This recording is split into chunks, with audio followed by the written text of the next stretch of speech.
Mais avant cela, dans notre rubrique Vivre mieux, nous allons parler de droit et nous allons nous intéresser à la diffamation sur Internet. Tout de suite, nous allons nous intéresser au secteur de la restauration. Avant, il y avait des guides gastronomiques reconnus, comme les guides Michelin ou Uber, rédigés par des gourmets passionnés qui traversaient la France, pas encore couvertes par la 4G. Et aujourd'hui, les sites de notation fleurissent sur la toile, comme TripAdvisor, tout le monde peut s'improviser guide gastronomique. En revanche, de nombreuses enquêtes révèlent que près de la moitié des commentaires rédigés par les restaurants, les hôtels ou les bars ne sont pas authentiques. Alors, une équipe de France 2 se sont rendus sur place, ont fait leur enquête, on regarde. Ah, les joies d'une promenade à Montmartre. Redécouvrir la capitale comme une touriste, arpenter ses ruelles, tout cela donne faim. Pour bien manger, il me vient une idée. TripAdvisor, le site de référence sur lequel les internautes votent pour leur restaurant préféré, il revendique sa place de leader en conseil aux voyageurs. Tout près de moi, en tête de liste, le Béret Rouge, un restaurant basque. Les critiques sont élogieuses, il figure dans les 10 meilleurs restaurants de Montmartre. J'y vais, mais à mon arrivée, rien, pas de Béret Rouge. Qui se cache derrière cette adresse recommandée par TripAdvisor? Le Béret Rouge, c'est ici. Allez, soyons honnêtes, des confrères italiens nous ont inspiré cette drôle d'expérience. Pour tester la fiabilité de TripAdvisor, on a créé ce faux restaurant. Le Béret Rouge, c'est notre salle de rédaction. Tout est fait maison. Mais tout est faux. On vous explique. D'abord, on s'est inscrit, on a créé le profil du chef, un certain Gaspard Etchegoyen. Ensuite, on a trouvé un logo, cette illustration dénichée sur Internet, qu'on a un peu modifiée. Pour nous installer, on a repéré un local commercial vide, au pied de la butte Montmartre. Et puis, on a créé notre carte et posté des photos de nos spécialités comme la chaux à d'agneau, des photos trouvées sur Internet. Appétissant, n'est-ce pas? Mais à Paris, il y a 13 481 restaurants sur TripAdvisor. Et pour faire monter notre Béret Rouge dans le classement, on a demandé de faux avis à de vrais amis. Écrire un faux avis sur un faux restaurant, rien de plus simple. Un seul obstacle à contourner, il faut cocher cette case pour attester que notre avis reflète bien notre propre expérience. Et que nous n'avons reçu aucune compensation financière de la part du restaurateur. La première semaine, on a posté seulement 10 commentaires et on a grimpé à la 3091e place, encourageant. Alors on a continué. 12 avis plus tard, le Béret Rouge dépasse le Moulin Rouge. Notre gâteau basque virtuel est désormais plus populaire que les danseuses de French Cancan.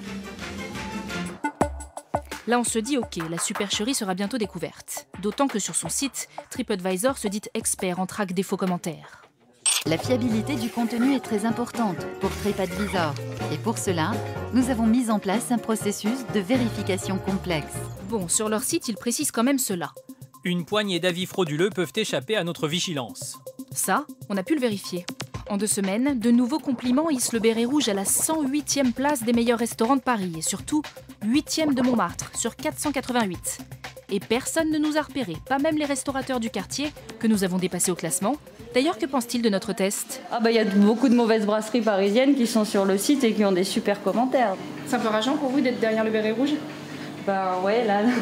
Mais les assiettes, ceci dit, ça a l'air pas mal. Nous, en fait, TripAdvisor, on le regarde.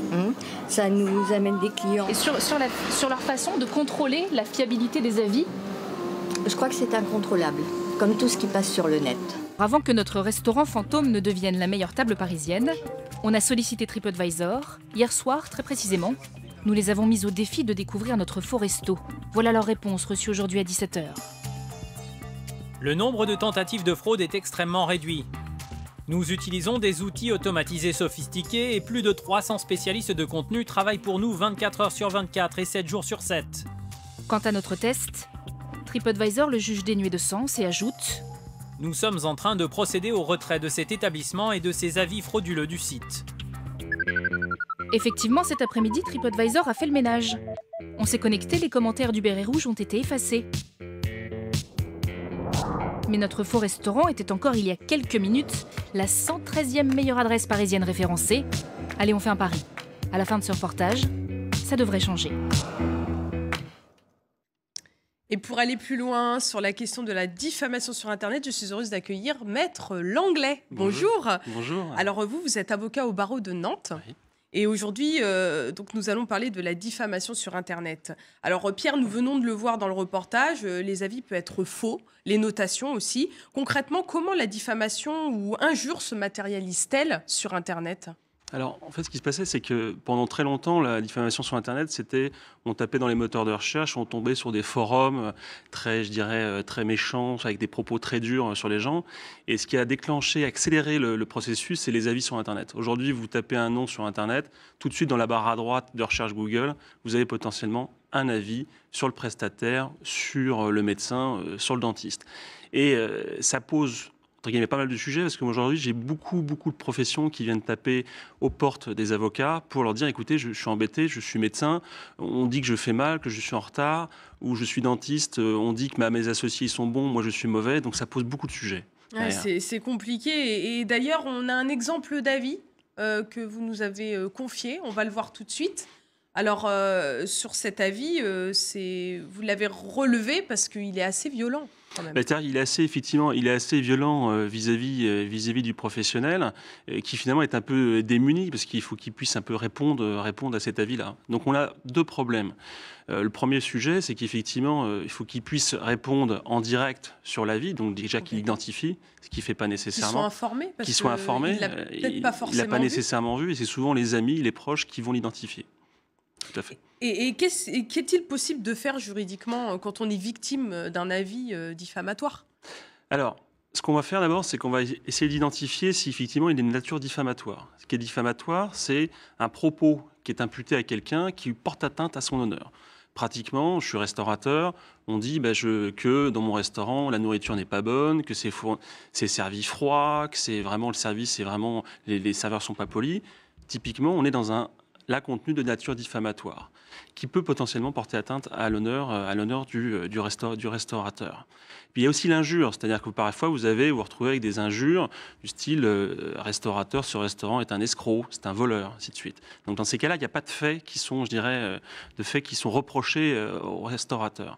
Alors, qu'est-ce qu'on peut faire pratiquement une fois qu'on sait que finalement on est dans l'injure ou dans la diffamation ?